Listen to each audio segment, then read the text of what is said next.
Empires have marched onto this plateau with the largest armies the ancient world had ever seen, absolutely convinced they were about to erase this culture from the pages of history forever.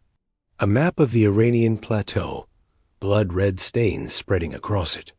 The elite phalanxes of Alexander smashed through its gates. The disciplined legions of Rome burned its cities. The rising tide of the Arab Caliphate swept away its religion, and the hordes of Genghis Khan left behind nothing but dust and bones. For any other civilization, the mighty Egyptians, the powerful Babylonians, the fearsome Assyrians, such a relentless cascade of destruction meant total and permanent annihilation. Their languages would become dead, their gods forgotten, their people scattered and absorbed into the empires of their conquerors. But on this land, something inexplicable kept happening. The Persians would lose the war, lose their king, lose their capital. And then, a generation or two later, the grandchildren of the conquerors would be writing poetry in the Persian language, governing from Persian-style courts, and building cities that looked unmistakably Persian. How did a nation that was constantly defeated on the battlefield manage to win the war for its own soul, again and again, for over 2,000 years? How did the very concept of linear time, the idea that history has a beginning, a middle, and an end originate in their ancient scriptures, and then spread to reshape the beliefs of half the world? And why did this legendary civilization, known for millennia as Persia, suddenly ask the entire planet to call it by a different name, Iran? This is the story of a culture that didn't just survive history. It taught the world how to think about it. The first voices on the plateau. To understand this story, we have to dig far beneath the surface. The conventional narrative tells us that civilization began in Mesopotamia or along the Nile, but while the Sumerians were building their first ziggurats, another world was stirring just to the east. Drones shot over arid mountains, then cut to close-up of ancient pottery in a museum. Archaeological evidence from sites like the Siak Hills and the Giraffe civilization confirms that sophisticated urban life took root here as early as the 5th millennium BC. These weren't just villages. They were complex societies producing intricate art and engaging in long-distance trade, standing as contemporaries of the earliest dynasties of Egypt and Sumer. The first major political entity to emerge from this landscape was Elam, centered around the great city of Susa in the southwest. The Elamites were a force to be reckoned with, powerful enough to project their influence deep into Mesopotamia. In fact, the earliest recorded international treaty in all of human history was not signed between Egyptians and Hittites, but between the Akkadian Empire and Elam. Around 2250 BC, this treaty formalized the relationship, guaranteeing Elam's autonomy in exchange for alignment with Akkad. This single document, written in cuneiform, establishes the Iranian plateau as the birthplace of geopolitics and diplomacy itself. But the people who signed that treaty, the Elamites, were not the people who would eventually call themselves Iranians. Their language and culture were distinct, linked more closely to the societies of Mesopotamia. Sometime around 1500 BC, waves of nomadic peoples began migrating south from the vast steppes of Central Asia. These were speakers of Indo-European languages, part of the same enormous family that would eventually give rise to Latin, Greek, and the languages of modern Europe from English to Russian. They called themselves Arya, meaning noble, and they named the land they were settling Aryanum Vasia, the expanse of the Aryans. Over centuries, this name would evolve, passing through Old Persian and Middle Persian, to become Iran. They were the seed of a nation that would one day teach the world about time itself. These newcomers, the Medes and the Persians, mixed with the existing Elamite civilization, creating a new cultural fusion and setting the stage for a revolution in human thought. The invention of forever. High in the mountains and across the arid plains, a prophet named Zoroaster began to articulate a vision that would shatter the old spiritual world. Before this, most people saw time as a cycle, an endless wheel of seasons, births, and deaths.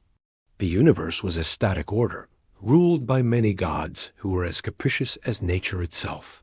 A low, resonant drone, building in intensity. Zoroastrianism, the faith that took root here, declared something terrifying and magnificent. The universe was not a cycle. It was a battlefield. On one side stood Ahura Mazda, the uncreated creator, the embodiment of truth, light, and order. On the other stood Angra Mainyu, the destructive spirit of lies, darkness, and chaos.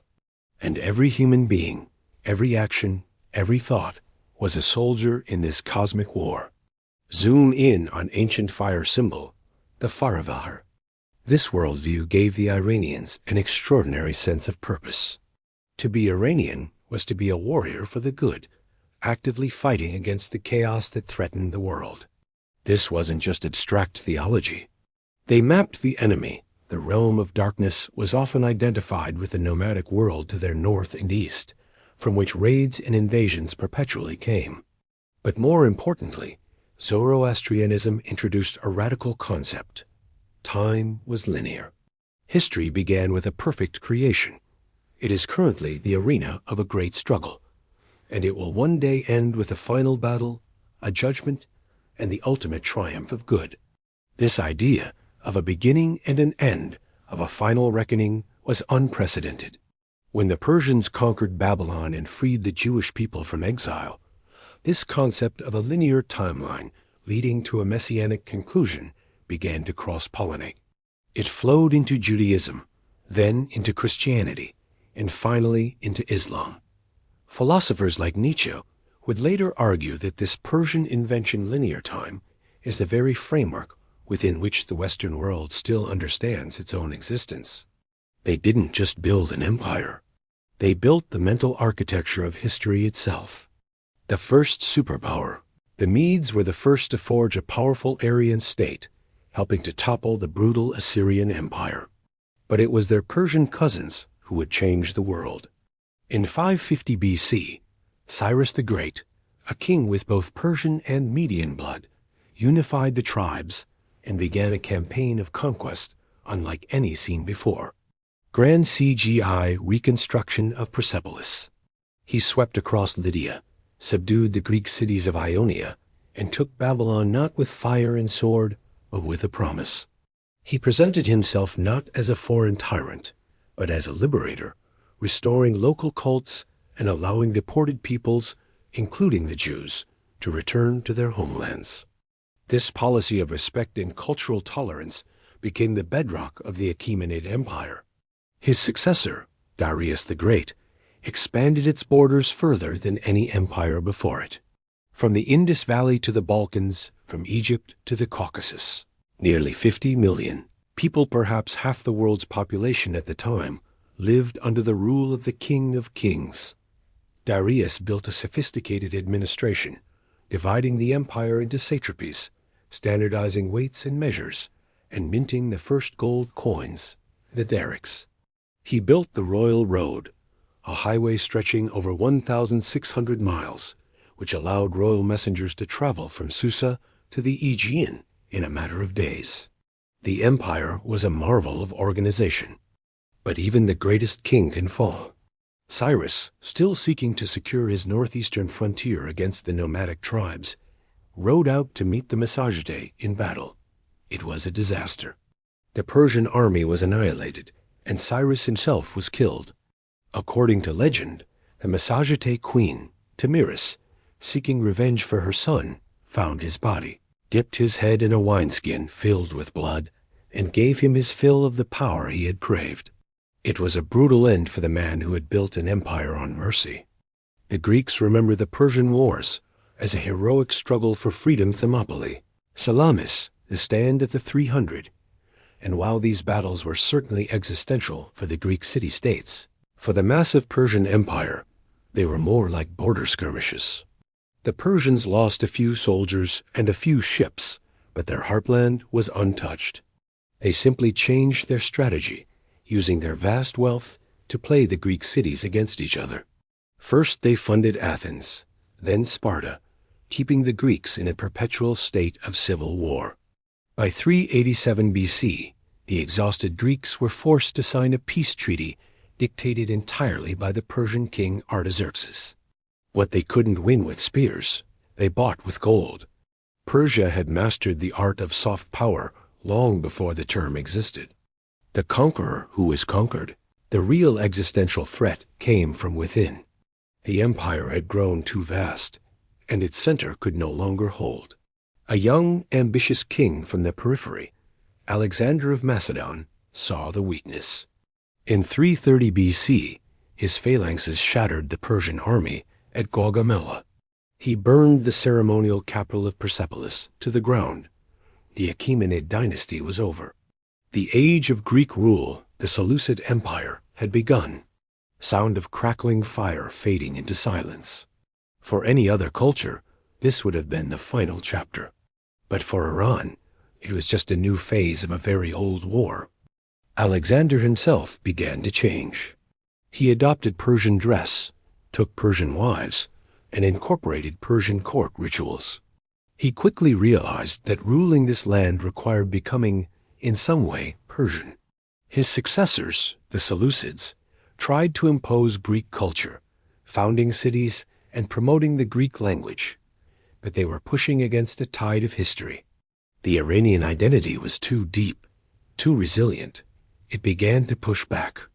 In the mid-3rd century BC, a nomadic Iranian tribe called the Parthians rose up, expelled the Greeks, and created an empire of their own. Zoom in on a Parthian-era bronze statue showing distinct clothing and features. The Parthians saw themselves as the rightful heirs to the Achaemenids. For nearly 500 years, they were the only power that could stand toe-to-toe with the Roman Empire. Using heavily armored cavalry and the famous Parthian shot, a devastating tactic of firing arrows while retreating. At full gallop, they humiliated Roman legions time and again. Then, in 224 AD, a new dynasty emerged from the Persian heartland itself. The Sassanids were zealous, centralized, and fiercely nationalistic.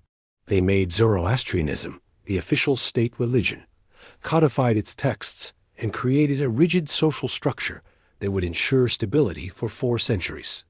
They waged endless, grinding wars against Rome and then Byzantium, pushing deep into Anatolia and Syria, even capturing the True Cross and parading it in their capital.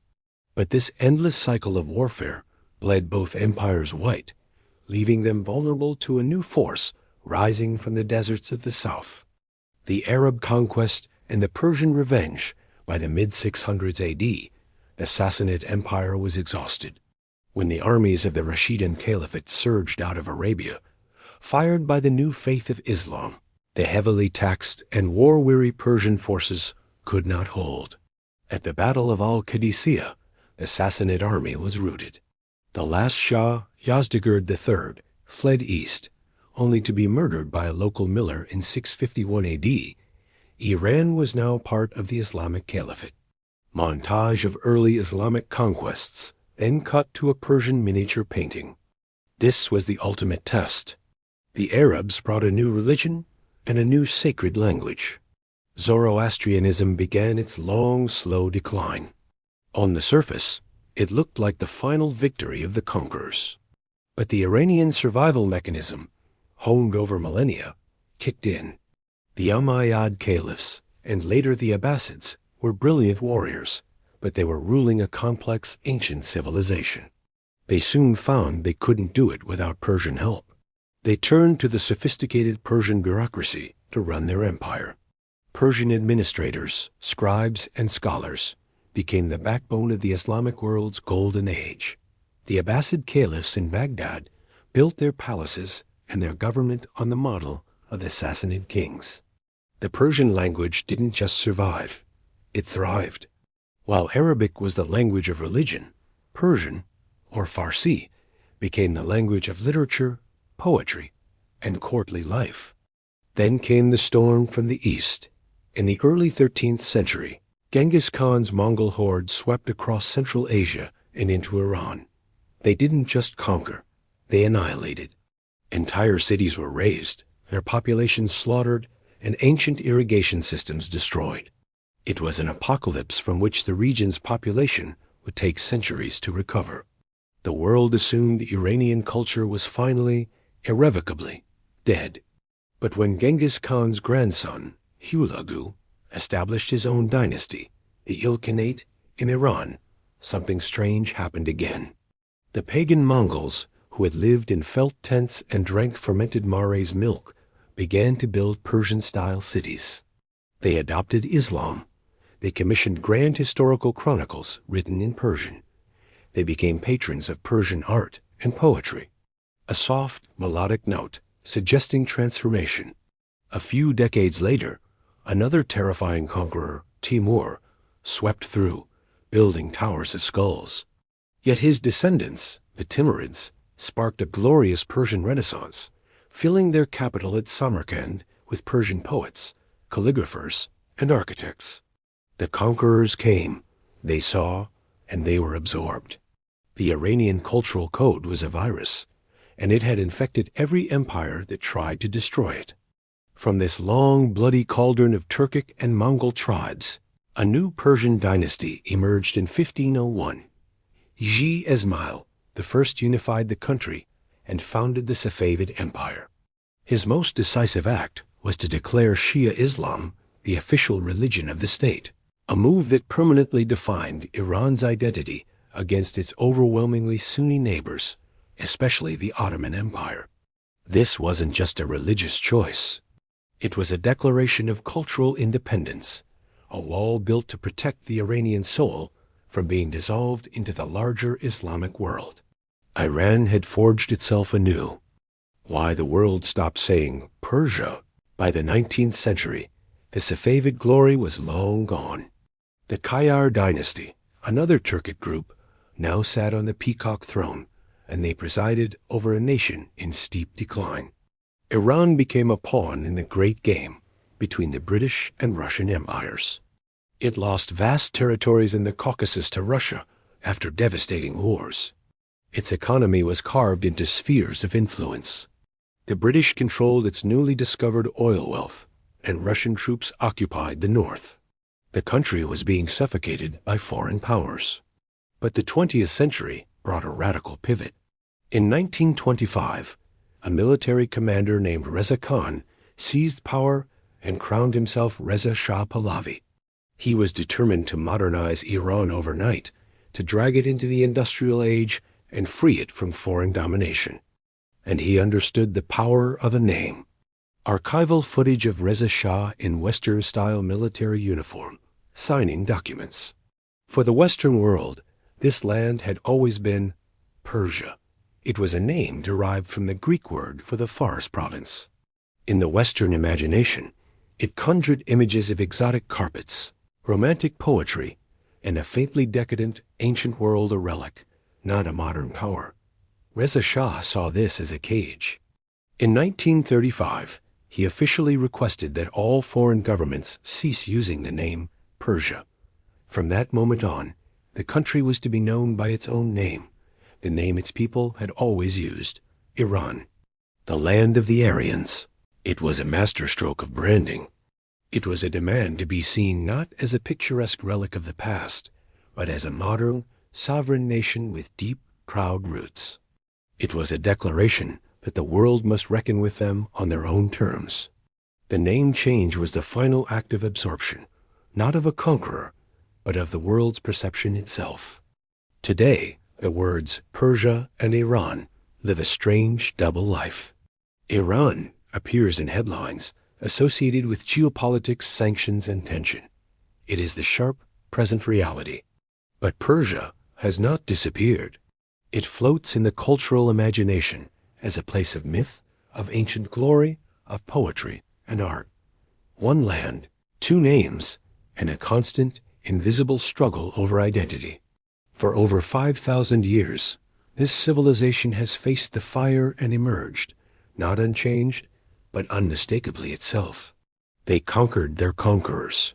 They taught the world how to mark time. And they forced history to remember them not as they were seen, but as they saw themselves. The final battle of this ancient people is not fought with armies, but with a name. And in that quiet war, they have already won.